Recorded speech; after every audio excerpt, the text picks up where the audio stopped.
Então tem toda uma ação, uma operação de Israel trabalhando desse lado, que tem mais presença interna, tem mais inteligência, tem mais acesso dentro do país. E os Estados Unidos está lidando com alvos maiores, indústria, com os alvos militares, coisas de grande porte. Mas Israel está entregando a sua parte, e tudo isso coordenado junto. E é difícil os Estados Unidos dar esse espaço para alguém. Essa posição. Essa posição e confiar que vai dar certo. Né?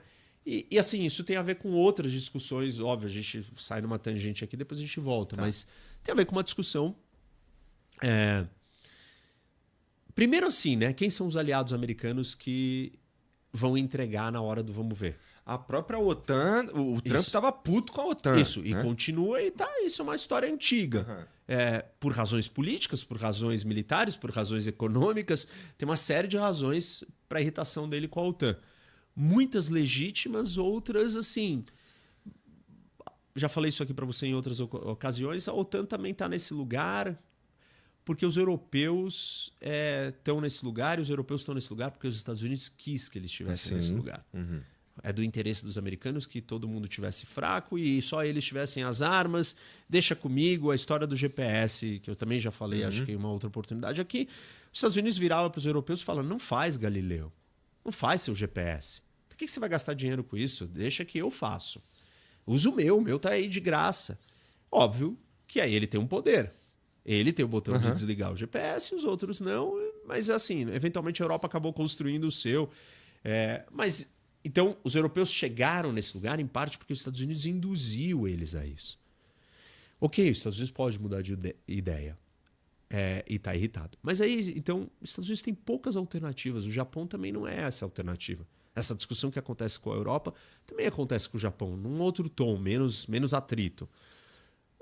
Quem é que é o aliado americano que vai ter soldados, armas, tecnologia, capacidade, inteligência, que entrega, que traz resultado? E que, de certa forma, eu não sei se o quanto que isso é importante, Roque, mas Israel tá é um território que seria importante para os Estados Unidos ter um aliado lá. Sem dúvida. Né? Sem dúvida. Tanto que isso é uma coisa interessante.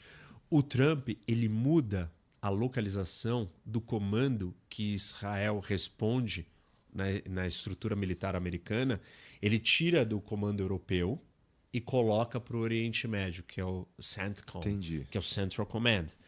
E quando ele faz isso, ele claramente, o que ele está fazendo? Ele fez isso no primeiro mandato. Ele vira e fala assim, Israel é uma força e tem que ser uma força no Oriente Médio.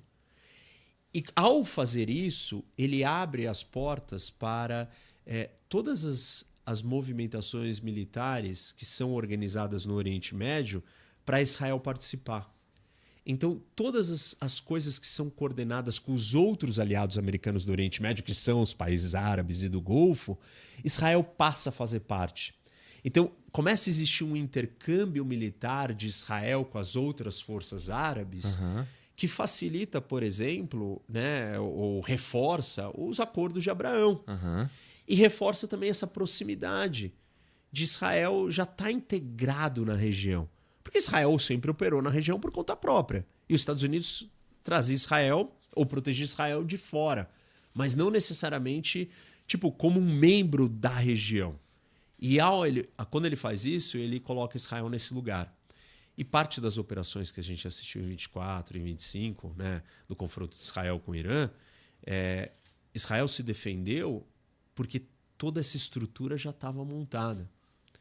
E no governo do Biden, nós temos um grande exercício militar entre Estados Unidos e Israel, que é a primeira vez que você tem um exercício militar com um aliado da região, podia ser a Arábia Saudita ou outros países ali, que tivesse operando em todas as frentes. Marinha, Força Aérea, Exército, Espaço, Cibernético, tudo. Isso aconteceu já no Biden. Então, assim, tudo isso colocou Israel... E aí a guerra do ano passado, quando o Trump aceita bombardear a instalação nuclear, é só uma grande cereja que ele coloca, porque Israel já tinha feito o trabalho grosso. E tinha feito direito. Então os Estados Unidos olhou e falou, pô, custo baixo para mim, né? Israel fez essa história toda e tá bom, eu vou entrar e vou tirar os frutos ou os ganhos daí sem correr risco. E nesse momento o Trump acerta, né? Ele fala, pô, me dei bem. O ataque foi um sucesso para ele. Isso né? Aquela história. Não coloca Israel numa posição, para quem está observando, de subserviência, número 1. Número 2, isso faria alguma diferença para Israel? Porque o objetivo que Israel tem ali é a sua própria sobrevivência. Né? Pelo menos é isso que eles dizem. É claro que me parece ter algum ganho pessoal em alguma medida para o Netanyahu, que balança no poder, e uma guerra é importante para... Né, para unir todo mundo, ou para ajudar nesse sentido. Mas, basicamente isso. Israel, então, coloca, me parece, numa posição de Estados Unidos, tô aqui para ajudar, hein, não sei o quê, mas tudo bem, porque no fim das contas, tudo que eu quero é sobreviver enquanto tá todo mundo me atacando. É essa a relação? Eu acho que o que Israel está tentando mostrar para os Estados Unidos é falar: você sempre me ajudou. Né? E os Estados Unidos sempre dá ajuda financeira para Israel há muito tempo, como dá para muitos países. Dá para o Egito, para o exército, para os militares do Egito e um monte de outros países. Então, Israel recebe uma ajuda militar americana. E o Netanyahu disse publicamente que em 10 anos ele não quer mais nenhum centavo. Ele não quer depender de nada dos Estados Unidos.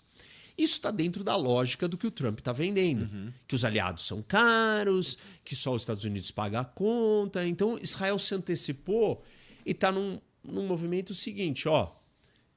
Eu não sou como os seus outros aliados.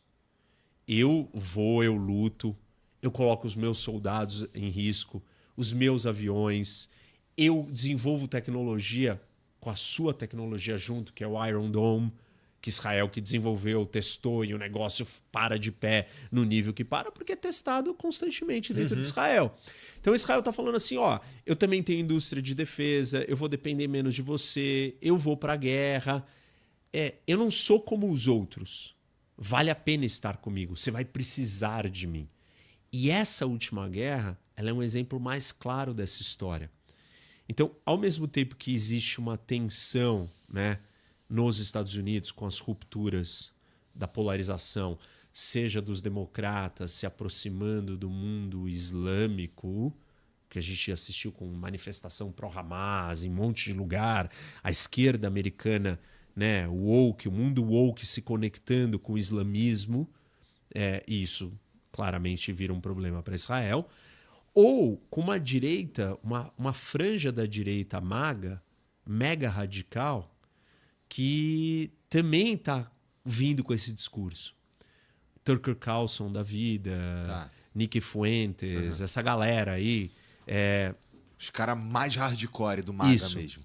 Muito hardcore e que são caras assim, estranhos, porque são guinadas de discursos assim bem difícil de explicar de onde que ela vem. E tem um monte de especulação. Inclusive tem uma discussão aí que o Tucker Carlson, na verdade, é um espião iraniano. Não tem confirmação disso pública. Eu tô falando uma coisa que tá se falando de bastidor, mas eu nenhum veículo oficial falou disso. Mas a história é a seguinte. A CIA está investigando o Tucker há um tempo e antes de começar a guerra, o Trump chamou ele para uma reunião no Salão Oval, na Casa Branca. E ele foi. E aí o Trump virou para ele e falou... E aí ele perguntou, e aí? Mas o que você vai fazer? Você vai atacar o Irã?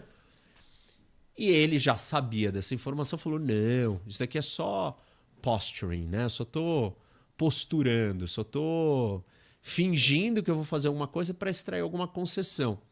E aí o Tucker foi lá e falou para o regime iraniano. E, na verdade, isso foi parte da estratégia do Trump para fazer a ação e pegar o Irã de surpresa. E aí conectam isso com a história. Por isso que o Ayatollah estava achando que não ia acontecer nada e saiu do bunker dele e Israel conseguiu matar ele. E aí que a CIA está investigando, em breve Tucker Carlson será preso. Essa é vai ser acusado, viagem, incriminado. Vai ser a puta virada maluca, cara. Se isso acontecer, realmente é um plot twist incrível. Mas, assim, o comportamento do Tucker é muito estranho. De verdade. Por quê? Porque ele era um cara super nacionalista. E agora ele só fala que a Rússia é o máximo, que o Irã é o máximo. Aí ele recebe dinheiro do Catar.